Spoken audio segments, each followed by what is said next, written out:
this is an iHeart podcast. Guaranteed human. I turned off news altogether. I hate to say it, but I don't trust much of anything. It's the rage bait. It feels like it's trying to divide people. If we got clear facts, maybe we can calm down a little. NBC News brings you clear reporting. Let's meet at the facts. Let's move forward from there. NBC News, reporting for America. In business, there's no room for guesswork. Every shipment matters. Every deadline counts. When you're trying to keep operations running smoothly, the last thing you need is uncertainty. That's why reliability is at the core of USPS Ground Advantage. Each package moves through a secure, nationwide network tracked from dock to door with affordable, upfront pricing and delivery you can depend on. Because knowing your logistics are handled lets you focus on everything else. Visit USPS.com/Ground Advantage to start shipping with confidence. USPS Ground Advantage. When Kohler, global design leader in luxurious kitchen and bath products, asked me to be their ambassador for timeless, elegant, durable cast iron, I said, I'm in. Soon after, I was in their Kohler, Wisconsin foundry, watching molten iron poured, enamel applied by hand, and the beautiful finished pieces ready to ship. Since 1883, Kohler cast iron has been crafted by incredible artisans, and seeing it firsthand gave me a whole new appreciation for their craftsmanship. Now, I'm proud to lend my stamp of approval to my favorite Kohler cast iron products for their durability, beauty, and enduring style. Shop my curated picks at Kohler.com. As the Kohler cast iron ambassador, I say, long live cast iron. Hey everybody, Chuck here for another one of our Christmas-centric episodes with our 12 Days of Christmas Toys playlist. And today I'm very pleased to introduce to you an episode that I liked quite a bit because when I was a kid, I loved me some Hot Wheels. And so this is that episode, How Hot Wheels Work. Pretty interesting story. Hope you guys enjoy it. Welcome to Stuff You Should Know from HowStuffWorks.com.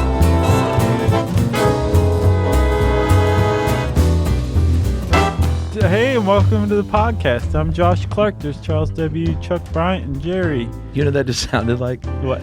Like that's what happens. Like you're having a nightmare and Yumi wakes you up in the middle of the night and you just go, hey, welcome to the podcast. And then she slaps you across the face real hard. It's true. Yeah. That is what that sounded like. That's what it sounded like. It's pretty accurate. I don't know what got into me.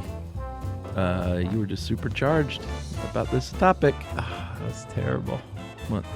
Supercharged? I don't get it. It's like a supercharged engine? Oh, I didn't even think about that. Oh, good. Well, that makes me feel a little better. Yeah. You know, Jerry, by the way, before when I told her what we were doing, said, oh my gosh, that was my favorite toy when I was a kid. Nice. Hot Wheels are pretty great. Yeah. I had quite a collection, and I don't know where they are today. Oh, really? Nope. They're missing, huh? Yeah. I don't know if they were thrown out or if my brother has them, or they're in my mom's attic, or what? Because I'm kind of curious if I have any valuable ones. You need to find them. Yeah. They could be, apparently, as far as Hot Wheels collectors go, they could be in mint condition all the way down to beater condition. Oh, is that how they rank them? Yeah. Mine would be beaters because I played with them like crazy. That's good. I mean, that's what they're for. Sure. You know? And there's value for a beater, too. Like, some people apparently harvest them for parts to rebuild, like, a new Frankenstein model. Oh, really? Yeah. That's pretty neat. There's a lot of stuff you can do with them. Yeah, and we should thank the fifth grader who wrote this article, too. Sad face. I complained about that out loud to Holly. I was like, this article actually says sad face, like as a sentence. Yeah. I know. I had issues. I'm glad you said something. Yeah. What if it was a fifth grader? Your feelings are all hurt. I think her feelings are hurt either way now. Sad face. So we're talking about Hot Wheels today. I had a couple. My favorite toy was G.I. Joe, but I appreciated Hot Wheels. Yeah, I had G.I. Joe too. We should do a G.I. Joe episode sometime. I had the older ones though. You probably had The huge ones? Yeah. Yeah. No, I had the real ones. Yeah. Oh. Yeah. That's fighting words. Man, the ones that I had were so awesome. They were like, there was a huge, vast collection of all of them. There was like Cobra. The Cobra didn't exist when you were collecting G.I. Joes. No, but how could you say like, oh, that one that's 10 inches tall and has real clothes and fuzzy hair and the kung fu grip is inferior to this little plastic thing? I think you just said it all. Fuzzy hair says it right there. I don't really mean that, Chuck. I don't have a dog in that fight. Like, if you like the big G.I. Joes, that's cool. I got no problem. Yeah, as a quick side note, I have to tell this story. Okay. When, you know how you used to do book reports and you would have to have a visual aid? Yeah. I might have told this before. If I do, I apologize. I don't recognize it. I did a report on Franco Harris when in elementary school because he was the football player? Yeah. I don't know why I did it on Franco Harris. Yeah. But I got my mom to make me a little Pittsburgh Steelers uniform for my G.I. Joe because he looked like Franco Harris. Nice. Yeah, and that was my visual aid. Do you still have it? No, of course not. We had the G.I. Joes, but I think the Steelers uniform has gone bye-bye. That's sad. Yeah. You know, I'm sure your mom put a lot of work into that. Now I feel guilty. So, Chuck, I have a question for you. Yes. Did you know that the number one vehicle manufacturer on the planet is, in fact, Hot Wheels? I did. It kind of, it's astounding until you stop and think about it. Sure. Like, apparently, since 1968, when Hot Wheels were first introduced, more than 4 billion Hot Wheels have been produced. That's more than the big 4 Detroit automakers combined. You're like, wow. And then you think, oh, yeah, it costs a minute fraction of the cost to build a Hot Wheels than it does a normal car. Yeah. Plus, also, it's not like you're going to go, I want this Buick Cutlass Supreme in every color it comes in. Right. You know? With the Hot Wheels, you can do that. Yeah, what's the Lego stat is they're the biggest manufacturer of tires. Yeah, I wonder, though, do these not count as tires because they're plastic? They count as wheels? I don't know, man. Because 4 billion times 4, that's 16 billion tires. That's a really great question. I might have to challenge Lego, or maybe just look up how many tires they manufacture. Old Kirk Christensen is not going to be happy about this. Who was that? The founder of Lego. Oh. Remember Ol? Oh, yeah, that's right. I thought you were saying old. No, Yeah, I Ol. remember Ol. Yeah. So, let's talk about the history of this stuff, huh? Okay. So Hot Wheels, like I said, have been around since 1968, and anybody who's heard the Barbie trademark podcast will recognize the name Elliot Handler. That's Ruth Handler, the inventor of Barbie trademark's husband. Sure. And Elliot apparently saw a real chance to muscle in on an already extant market by a company called Tyco that had a line of miniature metal cars, die-cast cars is what they're called, called Matchbox cars. That's right. By the time Hot Wheels came around, Matchbox was already there and had established a market, and Mattel said, let's get in on that. Yeah, and the rumor is that he saw his grandchildren playing with them and said, they kind of stink. I can make these better and cooler. Right. And he had a, as the story goes, had a designer, which we'll talk about in a second, called Harry Bradley. Sure. And he had a hot rod, and Elliot was in the parking lot one day and said, man, those are some Hot Wheels you got there. And apparently, if you go look at the old original commercials for Hot Wheels, did they say that? That's how they pronounce it, Hot Wheels. Oh, instead of Hot Wheels? Yeah, the emphasis is on the hot. It sounds awkward. They're like, race your Hot Wheels. But it makes stunt sense, them. though. You can race them. Just go buy some Hot Wheels. That's how they say it. Collect all your Hot Wheels. Yeah, but that makes more sense in the context of a sentence. It does, but having been raised, right, post the emphasis Hot Wheels is wrong. Yeah, Hot Wheels. Because Hot Wheels. Now I'm trying to picture the guy in the parking lot saying, "Those are some Hot Wheels you got on your there." You'd say, "Hot Wheels you got there." You know? Yeah. Oh boy, we can sure Waste some time. We sure can. But the first, in 1968 is, like you said, when the first line came out of 16 Hot Wheels. They were sold initially for 59 cents a piece. Yeah, and like you said, the guy whose car originally inspired the name Hot Wheels was Harry Bradley, and he was the designer of that first 16 cars. They were also called California Customs Miniatures, was that first original 16 group of Hot Wheels that were released in 1968. So, and Harry Bradley designed them all, including apparently he got his hands on the first one, by the way, that came out was a Chevy Camaro. Of course. The second one that came out was the Chevy Corvette. Of course. And apparently the Chevy Corvette came out before the actual Corvette came out. Yeah, the 69 Corvette, that is. So Harry Bradley was an old hand in not just miniature car design, but car design in general. He was an old GM designer, and I guess he had connections still at GM, and probably under the table in a possibly illegal way, got his hands on the blueprints for the Corvette that hadn't been released yet, and Hot Wheels beat GM to the punch in releasing the 1968 Corvette. Yeah, 69. Thank you. That's all right. As the lore goes, he supposedly knew that the cafeteria door was unlocked, so he snuck in through the cafeteria door. But that's called industrial espionage. Yeah, that sounds like a story, like just lore. Okay. But maybe so. Maybe he committed industrial espionage. Yeah.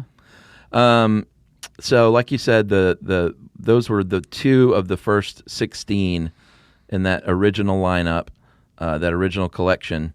Which, if you have any of those, yeah, you're doing okay. Yeah, you got some money that you're sitting on. Because I mean, like they went all out on those that original line. Oh yeah, like there were bushings to the suspension. Yeah, and the chassis. It had suspension like shocks. Like you could press them down and it would bounce back. I had some of those. I don't think they were from '68, but. When did they quit making those? It said up until 77 was when they stopped making the. No, 70 is when the suspension got an overhaul. Okay, so for the first couple years, like they were really putting a lot into these things. The tires were Redline racing slicks. Yeah. And the things, the whole reason they went to so much trouble is because they really wanted to destroy their competitor Matchbox, and one of the ways they did that was by making these things far more functional than the Matchboxes were. The Matchbox cars were. So they really could race. Yeah. And if you put a Matchbox car up against a comparable Hot Wheels, say the same model car, the Hot Wheels will destroy it every time in the head-to-head race. As we saw on the internet. Yeah. A guy did that, of course. He took two Volkswagens and two Audi 8s, I think, and one Matchbox and one Hot Wheel, and he said they won by at least a car length every time he tried. Right. And this was no loop-de-loop or anything. This was just the straight race. Right. They painted them originally in Spectraflame, which was very shiny and sparkly and expensive. And I don't think we said that all Hot Wheels are built at 1/64th scale. Yeah, that's a big point. But not necessarily all Matchbox cars. They kind of vary here and there. Right. But like you said, that Spectraflame and the Redline tires didn't only last until 77, and the suspension only lasted till 1970. And sadly, a lot of that had to do with the fact that they moved them from Hawthorne, California to Hong Kong. Yeah. And like any product, you're like, hey, you can make it for half as much if you make it in China. So let's ship the operations overseas. Well, not only that, it's the Spectraflame paint is pretty expensive. It's awesome. It looks great. Yeah. But it's pretty expensive. So with any collector's item, as they started to downgrade the components and the parts and the manufacturing, and ultimately the final product, all that did was make the original stuff all the more valuable today. Yeah, because there's fewer and fewer of them as the years go on, proportionately speaking. Yeah, they had actual axles. Like, Right. It was like they were designed by car designers, and they were made apparently to reach 200 scale miles per hour. Yeah, that's pretty cool. That's way cool. Yeah, remember like in the cockroach episode, we talked about how they're the fastest animal on the planet, relatively speaking? Pretty neat stuff. Yeah. So, Chuck, right out of the gate, Mattel had a hit on its hands. Oh, yes. They released them in 1968. By 1970, Hot Wheels was a Saturday morning cartoon. Yeah. In the vein of like Dune Buggy and Scooby-Doo and all those guys, Hanna-Barbera. Dune Buggy? Or Speed Buggy. Speed Buggy? Yeah. Remember Speed Buggy? Uh-uh. Yeah, it was like a Dune Buggy that could talk, and it was basically... Wonder Bug? No, it's Speed Buggy. Oh, okay. Because there was Wonder Bug, too. If you took Shaggy and put some like racing goggles on him... Yeah. And then turned Scooby-Doo into a Dune Buggy? Yeah. That's Speed Buggy. Oh, was that a cartoon? Yeah. Okay, they went around solving mysteries and stuff like that. Yeah, Wonder Bug was, I think that was live action. Oh, this was a cartoon. Sid and Marty Krofft. This is exactly like Scooby-Doo by the people who did Scooby-Doo, using the same people who did the voices for Scooby-Doo. It just vaguely changed the characters. Hot Wheels was virtually the same thing, except it was about racing clubs. There were the bad guys and the good guys. And do you know what this proves? What? Is the 1970s, the Dune Buggy was a very popular thing. Mm-hmm. Remember seeing those on the road? Mm-hmm. Like, I used to see them all the time. Not all the time, but in the 70s, it was a common thing. Yeah. You don't see them anymore. Very rarely. Nope. No Gremlins, no Yukos, no Wonder Bugs. You know, I like Gremlins. Do you? They're okay. For me, though, the coup de grace of car design is the AMC Pacer. Yeah. It's like the Formica kitchen of cars. Yeah. It's beautiful in all the weirdest ways. So much window. That would be my sought after Hot Wheels. If I had a Hot Wheels, if I just could have one Hot Wheel, it would.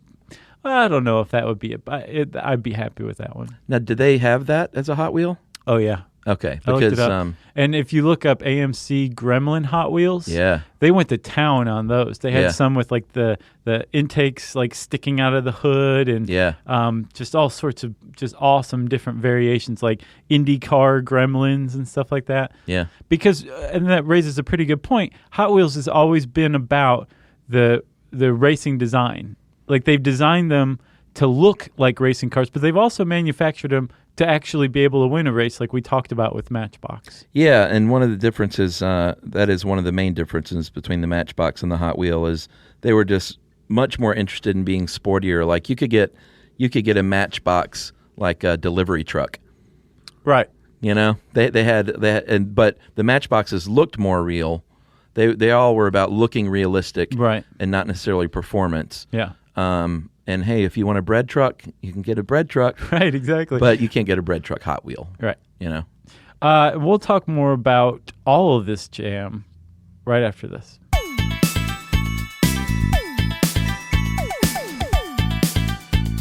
Stuff you should know. I turned off news altogether. I hate to say it, but I don't trust much of anything. It's the rage bait. It feels like it's trying to divide people. If we got clear facts, maybe we can calm down a little. NBC News brings you clear reporting. Let's meet at the facts. Let's move forward from there. NBC News, reporting for America. With my mom and dad living in Orange County, when we bring my 5- and 7-year-old to visit, we are sometimes in for a 2-hour drive that could feel like 10. Oh, as an avid camper, I know all about this. We'll pack up the RV and know this is either going to be the trip of a lifetime or a complete disaster. Which is why we load up the iPads with Lingo Kids before we even pull out of the driveway. It's what dreams are made of. Lingo Kids keeps kids engaged and quiet with over 4,000 interactive games, songs, and shows that kids simply cannot get enough of. You can pack whatever you think you'll need, but Lingo Kids is the only entertainment you'll need for a stress-free car ride. Or really, any ride. Plane, train, hovercraft, whatever. Download Lingo Kids for free today. Or unlock even more amazing content with Lingo Kids Plus. Choose the yearly plan and save up to 60%. Search Lingo Kids in the App Store or Google Play. Lingo Kids, everything kids love. Professional wrestling fans, the action continues every week. This is total non-stop action. TNA Thursday Night Impact every week on AMC. For showtimes and more information, visit TNAWrestling.com.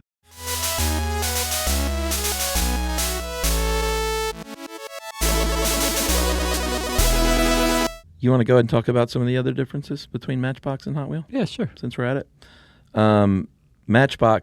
Hot Wheel is the one that is more likely to have branded versions. Oh, man, and do they ever. Like the Ghostbusters Ectomobile. Right. Or even more than that, like they have a deal with M&M Mars for 2015. Oh, they do? So they have like a Twix trucks and a Skittles van and like all this stuff. They have licensing with DC and Marvel this year. Fast and the Furious, I know they had a line. Yep. Yeah. So they're really big time into branded. And a lot of times they'll have like a store will just have exclusives. Like access to an exclusive line of Skittles cars or something like that that you can only get at KB Toys. Yeah, I think they have a NASCAR deal too, if I'm not mistaken. I would not be surprised. And the Hot Wheels usually have a little bit wider, a longer axle and wider wheels because it's just cooler if that wheel sticks out from the body a little bit, you know? Well, plus also supposedly, and we'll talk about this a little more, when you shrink a car down to scale, it looks a little weird. Yeah, you might as well go ahead and bring that up. Okay. It looks weird. You can't just shrink it and have it in the same proportion and have it look normal. Right. Like it'll be, as far as like shrinking a car down by scale, it will be in the exact same proportion, but it's just off a little bit. Like, so what they do to make a Hot Wheels raceable is they expand the wheel well a little more. Yeah. They break it out a little bit. Yeah. Which is why the wheels stick out some on a Hot Wheels, but not on a Matchbox. That's right. Because Matchboxes are all about realism. To heck with how it looks, as long as it's real. One of my favorite ones, and I had one of these that they mentioned in this article, was the Red Baron. Mm-hmm. The person who wrote this said it was an inexplicably cool helmet over the cockpit. I don't know about inexplicable. It was just the roof of the car was a helmet. Right. But I looked it up again today, and I was like, oh, yeah, I had that thing.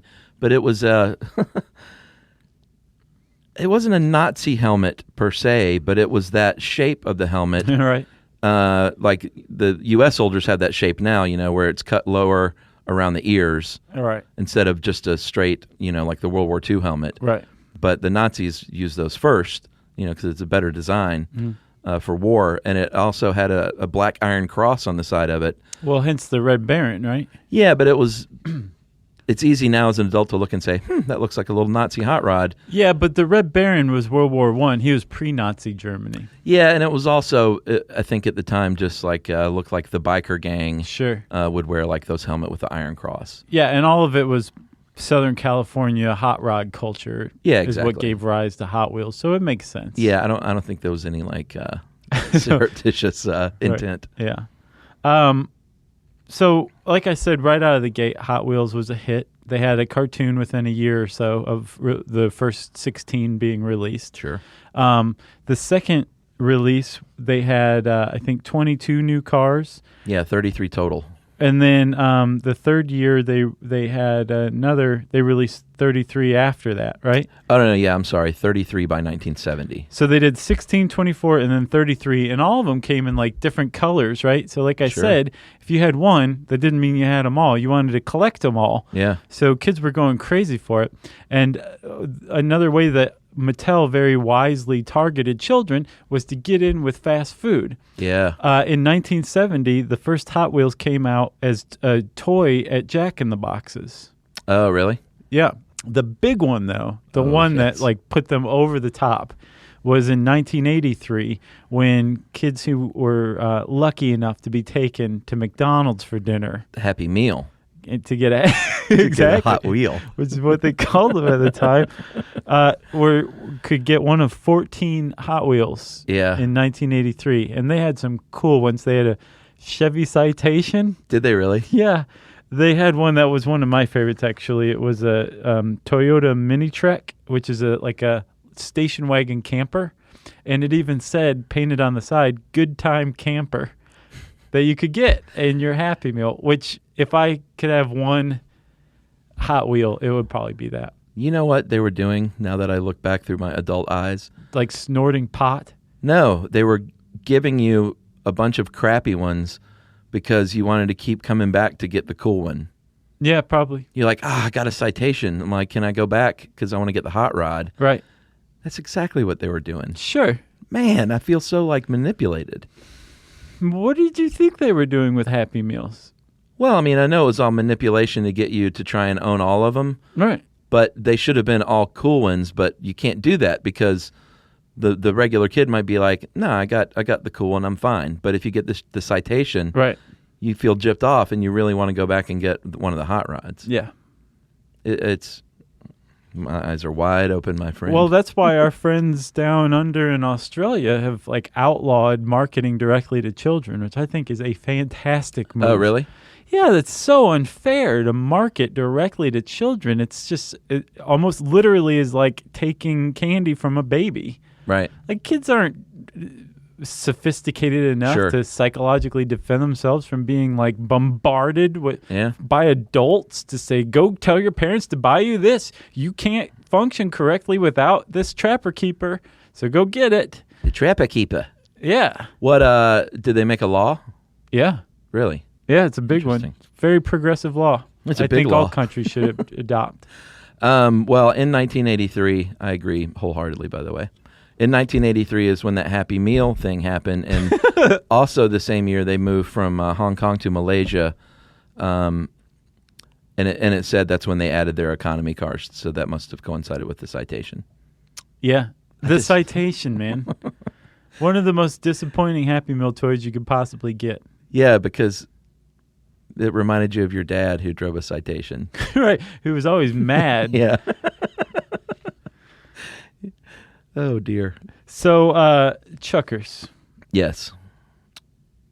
After 1983, not a lot happened. Hot Wheels just kept going on, expanding more and more and more. Sure. I think they had another Happy Meals joint in 91 or something like that. And in 1995, they said, we need to do something big. And they did. They released something called Treasure Hunt series, which was a purposefully limited release series of cars. Yeah. I think they did 12 models at 10,000 each originally. Yes. And hence the name Treasure Hunt. They were hard to find. Yeah, and one of the cooler ones for me was the Oldsmobile 442. Yeah, that thing is neat. A dude at my church had a 442, and it was just awesome, man. He had the only muscle car in the youth group, and 2 years ago, my brother, I was talking about this dude, Jason Singleton. I was like, whatever happened to him? He's like, oh, he still lives in so-and-so. And he went, and you know what, dude? I went, no. He went, he still got it. Oh, yeah. Why would you get rid of it? He still has the car. I went to his Facebook page, and it is the center of his life. I'm sure. It's his baby. I mean, he's had that thing since 1986. And just, it's juiced up, and he used to scare the daylights out of me in that thing. But it was also exhilarating, to be riding with him. And he, 200 feet of drag he would lay. Sure. Power braking, and he would get 4 sets of tires a year. Right. He'd be in the passenger seat going, save me, Jesus. Yeah, I was very scared because I was, I didn't flirt with the wild side back then. No. So the Oldsmobile 442 is as close as you got, huh? Yep. It was exhilarating. And then, so that was 1995. This treasure hunt thing kind of went, it didn't go exactly as planned. Mattel was like, oh, we could make even more money if we put these into wider release. Yeah. So the original 10,000 releases were redone again and again and again. So Treasure Hunt kind of became commonplace. Sure. But it was a good idea. And it tapped into this whole idea of collecting. Mattel was like, we know you're out there and we're going to design these just for you. Yeah. And we'll talk more about collectors. But just to kind of button up the history of Hot Wheels, it all came full circle in 1996 when Mattel bought Tyco, and hence Hot Wheels bought Matchbox. So they're all owned by Mattel at this point. Yes. All right. We'll get to the design and collecting right after this.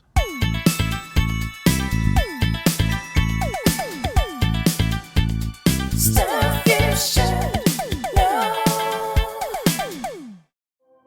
I turned off news altogether. I hate to say it, but I don't trust much of anything. It's the rage bait. It feels like it's trying to divide people.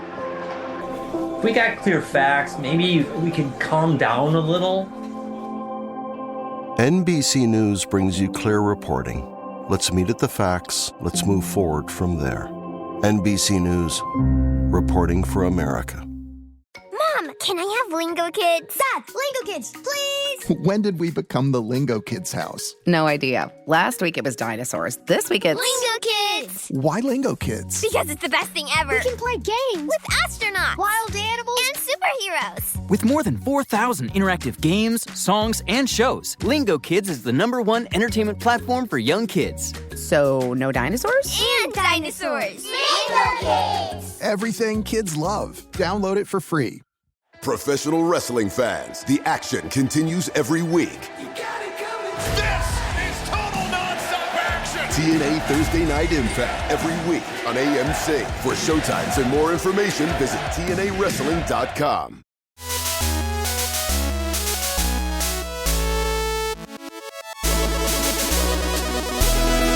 So, back then, if you wanted to do a smaller version of a larger car and scale it down, you didn't have computer-aided design and stuff. Sometimes you might have had a blueprint, which helped, but sometimes you just had to get out there in the parking lot with a tape measure and just take some measurements and then, be good at math.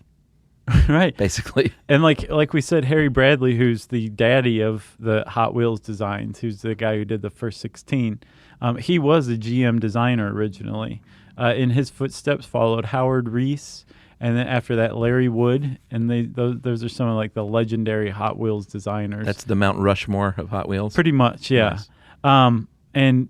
They would just literally go out and measure these things. And that was one way that Hot Wheels were born.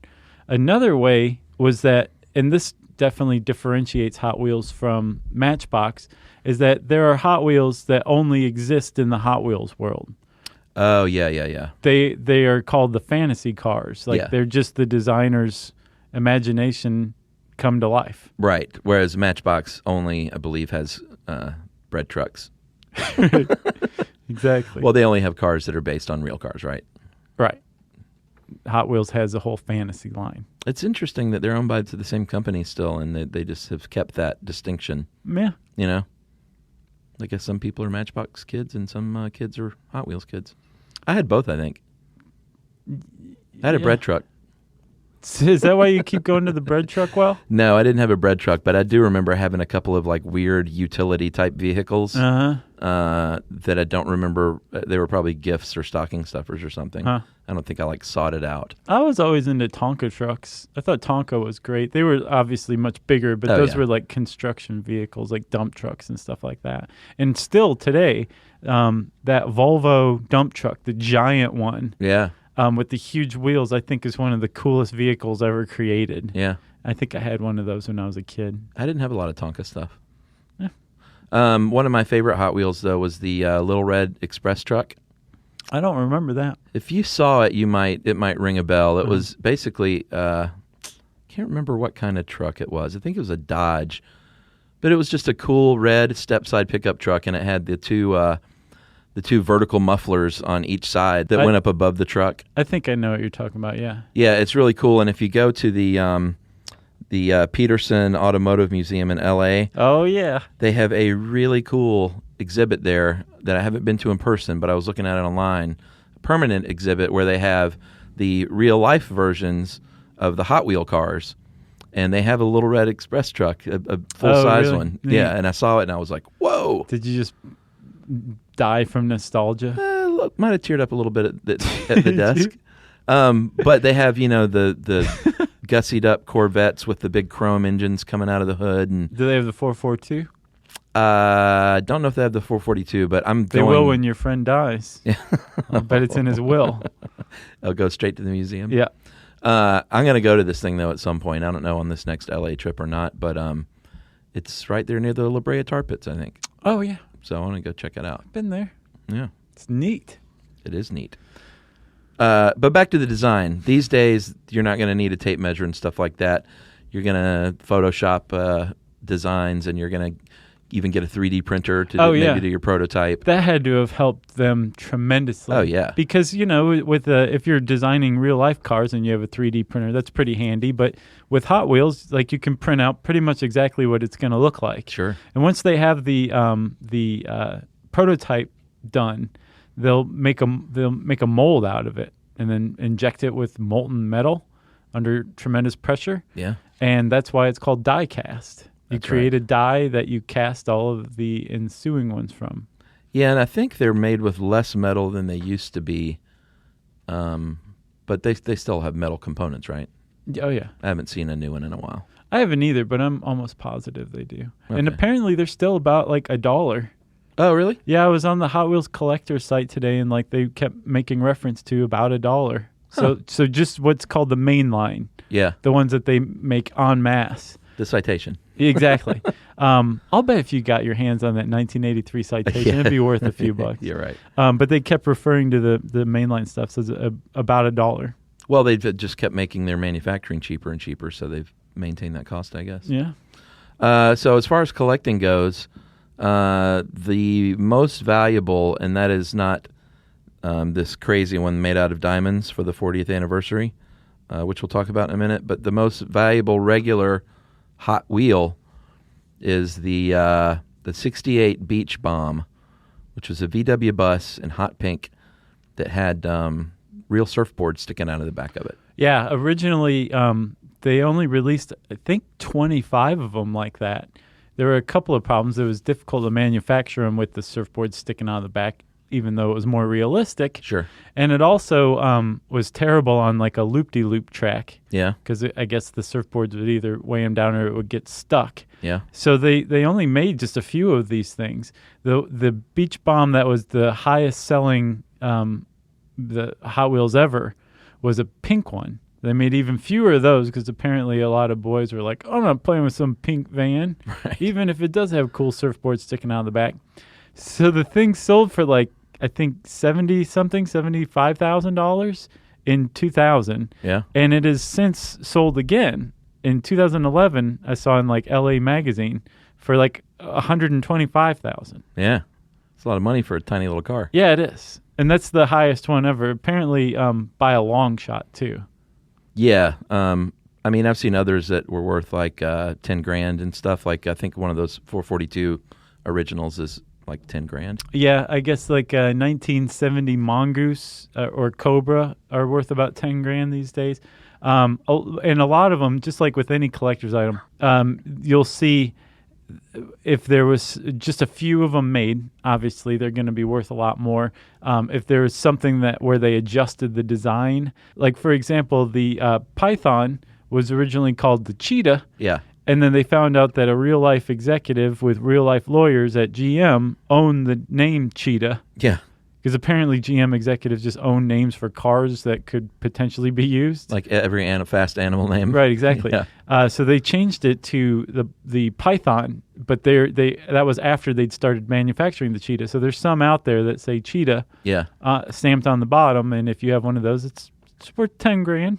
Yeah, it's funny to think about. It's the same with Star Wars. Like sometimes the mistake ones are the ones that are super valuable because like there was some recall, but they're like, oh, but you want that one because the Boba Fett's rocket really shot out before kids started choking on them. Right, or catching on fire. Yeah, and that's the one you want. Yeah. But like you said, it's all about scarcity and supply and demand. Dude, this whole thing has reminded me of a really great gallery I put together about hilarious knockoff toys. Oh, that's a good one.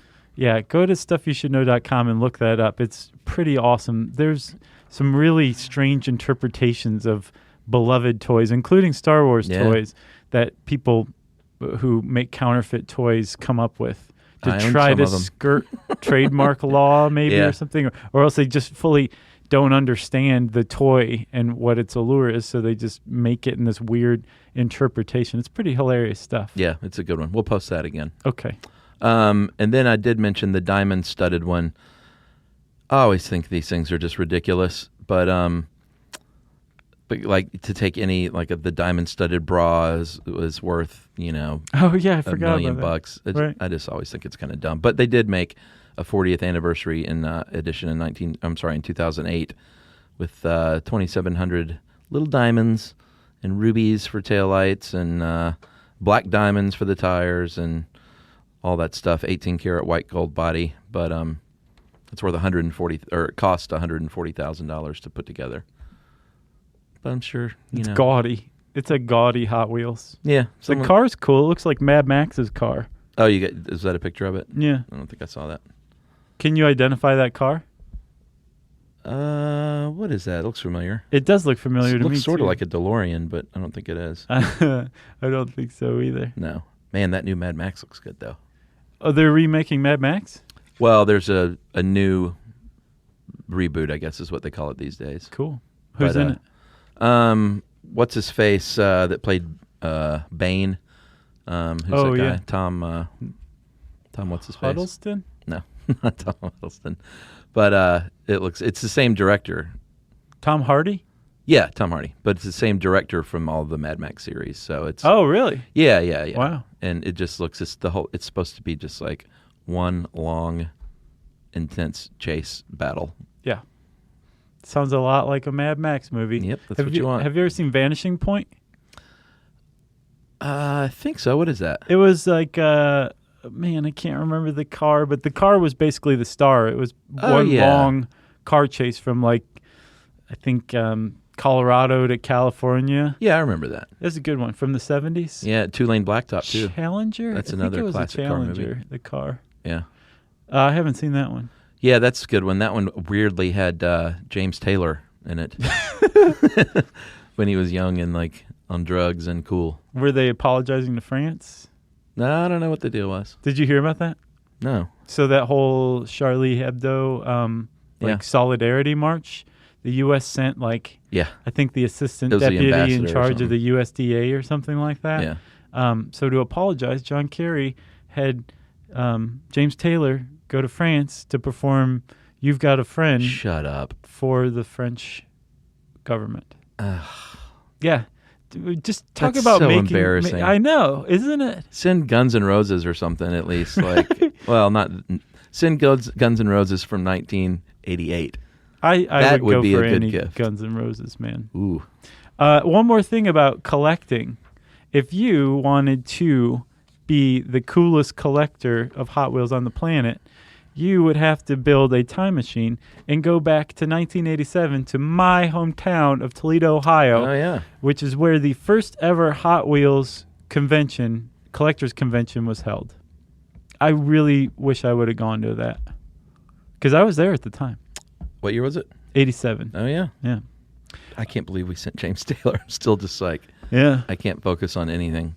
Well, if you want to know more about James Taylor or Hot Wheels or just about anything there is in the universe, you can type it into the search bar at howstuffworks.com. And since I said search bar, it's time for listener mail. I'm going to call this minimum wage proposal. All right. Listened to How Homelessness Works from quite a few years ago, and you guys commented that part of the problem was that low minimum wage in comparison to the cost of renting a 2-bedroom apartment. You'd have to work something like 87 hours per week to afford it, with the implication we need to raise minimum wage. After hearing this, a clear solution occurred to me. I think disagreements on raising minimum wage is a result of a simple misunderstanding. On the raise side, people believe this wage should be set at a level that would allow someone to raise a few children and live a modest but reasonably comfortable level, or at least a safe level. On the don't raise it side, people believe minimum wage is just a starting point for working, like for teenagers at their summer job or after school. This side believes workers were never intended to and should not expect to be able to support a family that pays minimum wage. So here's my solution. Since we're a democracy here, let's just decide what it is supposed to accomplish and then set it at the appropriate level to do that. If we decide as a nation that someone should be able to raise a family, rent a 2-bedroom apartment while earning a minimum wage, let's just figure out what that would cost and set the wage there. Figure in rent, clothing, food, utilities, transportation, etc. Let's say it's $27,000 per year, then set it at that rate. On the other hand, if we as a nation decide that minimum wage is just a starting point and not meant to support a family, it's intended for people with no work history or experience and low to no marketable skills, and we need to set minimum wage at a relatively low level and let the market The free market will ultimately determine the wage for entry-level workers, and workers historically have been able to increase compensation by gaining skills and good work history.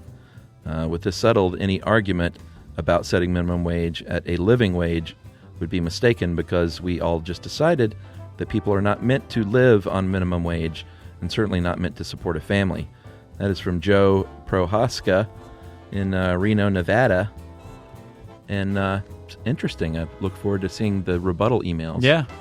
I love that kind of stuff. Yeah. It's a great proposal. I mean, I think that is what it's based on. Sure. But as far as I know, the cost of living calculations are really out of date. Yeah. And take a lot of stuff into account that doesn't really apply any longer. Plus, regardless of what you think it should or should not be, the fact is, adults with 2 kids are still going to be working these jobs. It's not just going to be teenagers looking to advance. But it would be nice to put that issue to bed, to say, like, this is what we're trying to achieve, or this is not what we're trying to achieve. Right. At the very least, to get everybody talking. Yeah, because should some teenager at his first job make like $14 an hour? I don't know. I don't know if that's sending the right message either. I don't know. We'll leave it up to you guys, our dear listeners. When I started working, it was like $3 an hour or something. It was ridiculously low. That is ridiculously low. Yeah. If you want to let us know how you feel about Joe's proposal, was it Joe? I believe it was Joe. Reno Joe? Reno Joe. You can tweet to us at SYSK Podcast. You can post it on Facebook.com/StuffYouShouldKnow. You can put it in an email at StuffPodcast@HowStuffWorks.com.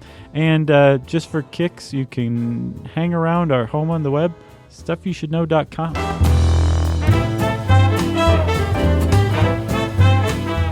For more on this and thousands of other topics, visit HowStuffWorks.com.